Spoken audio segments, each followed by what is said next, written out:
చేయవలసిందిగా విజ్ఞప్తి చేస్తున్నాను.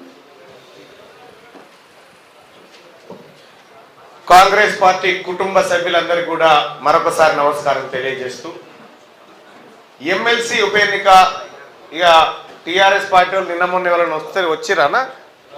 ఎవరు రాలే, కాడ ఎత్తేసిరు, అవతల పడ్డదు. మొత్తం చేతులు ఎత్తేసిరు.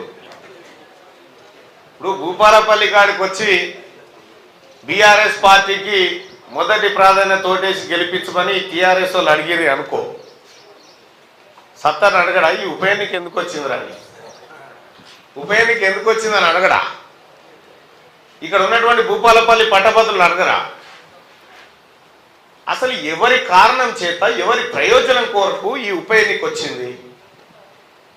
6 ఏళ్ల కాలం పాటు ఈ పట్టభద్రుల సమస్యల పైన నువ్వు పోరాటం చేయని చెప్పి పల్లా రాజేశ్వర రెడ్డి గారికి ఎమ్మెల్సీ ఇస్తే, ఎమ్మెల్సీగా గెలిపిస్తే 3 ఏళ్లకే తట్ట కింద వారేసి ఈ ఎమ్మెల్సీ నాకు వద్దు, ఈ పట్టభద్రులతో నాకు సంబంధం లేదని బీఆర్ఎస్ పార్టీ వాళ్ళు పారిపోతే వచ్చింది ఈ ఉప ఎన్నిక.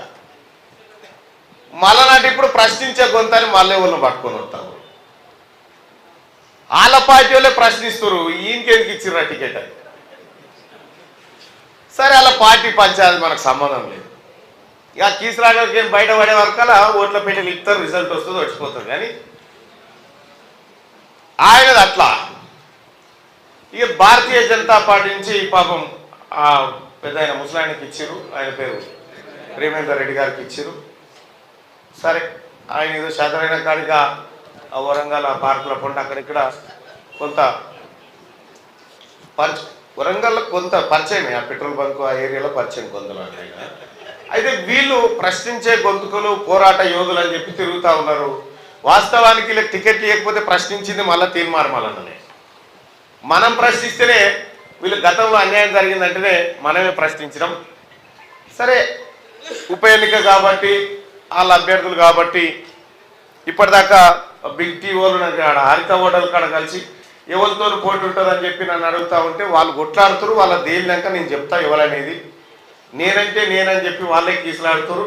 ఇక మరి ఎవరనేది నేనెట్లా చెప్తా అని చెప్పి చెప్పడం జరిగింది. సోదరులారా, ఎందుకు చెప్తా ఉన్నా ఈ మాట అంటే, ఇలా తెలంగాణ ప్రభుత్వం పైన పట్టభద్రులకు, ఉద్యోగస్తులకు, పెన్షనర్లకు, నిరుద్యోగులకు అందరికీ నమ్మకం ఏర్పడ్డది. కాంగ్రెస్ పార్టీ అధికారంలోకి రాగానే 30,000 మందికి ఇవాళ అపాయింట్మెంట్ ఆర్డర్లు ఇచ్చి వాళ్ళని ఉద్యోగాల్లో వాళ్ళ కుర్చీలో కూర్చోబెట్టింది కాంగ్రెస్ పార్టీ ప్రభుత్వం. ఇక దీనికి ఒక ఆయన అంటాడు, అయ్యో గత ప్రభుత్వం నోటిఫికేషన్లు ఇస్తే మీరు అపాయింట్మెంట్ ఆర్డర్లు ఇచ్చిరని అంటారు. మరి ఎట్లా రాబాయ్ అంటే ఇది గతంలో కేసీఆర్ ఖాతాలు వేయాలి అంటాడు. సరే, ఇది కేసీఆర్ ఖాతాలు వేద్దాం కానీ మరి అప్పేవో రేవంత్ రెడ్డి ఖాతాలు వేసి మరి ఇవేమో గట్టేస్తారేమో అని అడిగిన. అప్పట రేవంత్ రెడ్డి గారి ఖాతాలా, ఉద్యోగాలు కేసీఆర్ ఖాతాలన్నట. నీ పని చక్కగా లేకనే కదా నీ నౌకరు కూడా కొట్టిరు జనం. ఇవాళ మళ్ళా తెలంగాణ ప్రజల్ని మభ్యపెట్టడానికి, తెలంగాణ ప్రజల్ని మాయమాటలతోటి మత్పరించడానికి మళ్ళా ఓ దుకాణం పెట్టినో. కానీ రేపు పొద్దుగాల పార్లమెంట్ ఎన్నికలల్లా ఏం జరుగుతుందో ఈ భూపాలపల్లి కాడ నాకు బాగా ఎరక. మొత్తం ఈ వరంగల్ పార్లమెంట్లో అత్యధిక మెజార్టీ ఇచ్చేది కాంగ్రెస్ పార్టీకి భూపాలపల్లి. ఇది నేను కాదు, మా సర్వేలో వెళ్ళే ముచ్చటిది. కొన్ని అటు ఇటు ఎడమాట ఉంటే అవన్నీ కవర్ చేసేది ఇటుకేలే. నిజమే. వాస్తవానికి కూడా గండ్ర సత్తన్న ఇలా వరంగల్ పార్లమెంటు స్థానాన్ని కాంగ్రెస్ పార్టీ ఖాతాలో జమ చేయబోతున్న ప్రధాన వ్యక్తుల్లో ఒకరు.